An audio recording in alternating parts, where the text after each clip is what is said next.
Back to Swapna's healthy recipes. నేను మీ స్వప్న. Today ఈ వీడియోలో కొబ్బరికాయ మామిడికాయ పచ్చడి అన్నంలోకి ఎంతో టేస్టీగా ఎలా ప్రిపేర్ చేసుకోవాలో చూపించబోతున్నానండి. ఫస్ట్గా దీనికోసం 2 కొబ్బరికాయలని ఇలా తురుము చేసుకుని పెట్టుకున్నానండి. ఒక సైడ్ ఉంచుకున్నాను ఈ కొబ్బరి తురుమునంతటిని.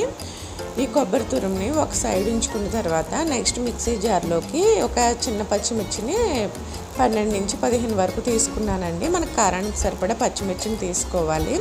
సో దాన్ని కొంచెం బరకగా గ్రైండ్ చేసుకుని పెట్టుకోవాలి.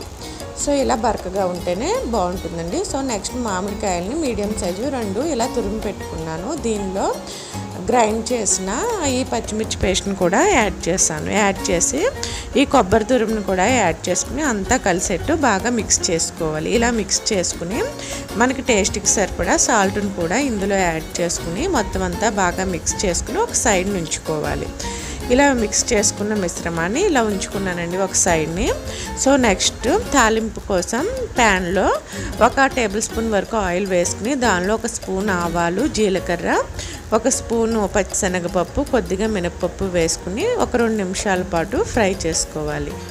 ఇలా ఫ్రై చేసుకున్న తర్వాత దీనిలో 5 వెల్లుల్లి రెబ్బలను కొంచెం దంచి వేసుకోవాలండి. ఇలాగా వేసుకున్న తర్వాత నెక్స్ట్ దీనిలో 4 ఎండుమిర్చిని వేసుకుని ఒక 2 నిమిషాల పాటు బాగా ఫ్రై చేసుకోవాలి. ఇలా మొత్తం ఫ్రై చేసుకున్న తర్వాత 1 పావు టీ స్పూన్ వరకు పసుపును కూడా వేసుకుని ఫ్రై చేసుకోవాలి. నెక్స్ట్ దీనిలో మనం 2 కరివేపాకు రెమ్మలను వేసుకుని మొత్తం అంతా బాగా మిక్స్ అయ్యేటట్టు ఇంకొక 2 నిమిషాల పాటు ఫ్రై చేసుకోవాలి.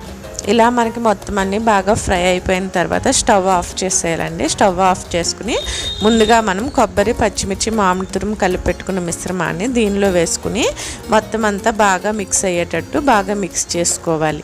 అంతేనండి, ఎంతో ఈజీగా టేస్టీగా ఉండే కొబ్బరికాయ మామిడికాయ పచ్చడి రెడీ. దీనిలో చివరిగా 2 ఎండుమిర్చిని ఇలా నలిపి వేసుకుంటే టేస్ట్ చాలా బాగుంటుంది. ఈ వీడియో మీకు నచ్చినట్లయితే ప్లీజ్ లైక్ చేసి, షేర్ చేసి, కమెంట్ చేయండి. మన ఛానల్ని సబ్స్క్రైబ్ చేసుకుని మరిన్ని లేటెస్ట్ వీడియోస్ కోసం పక్కనే ఉన్న బెల్ క్లిక్ చేయండి. Thanks for watching.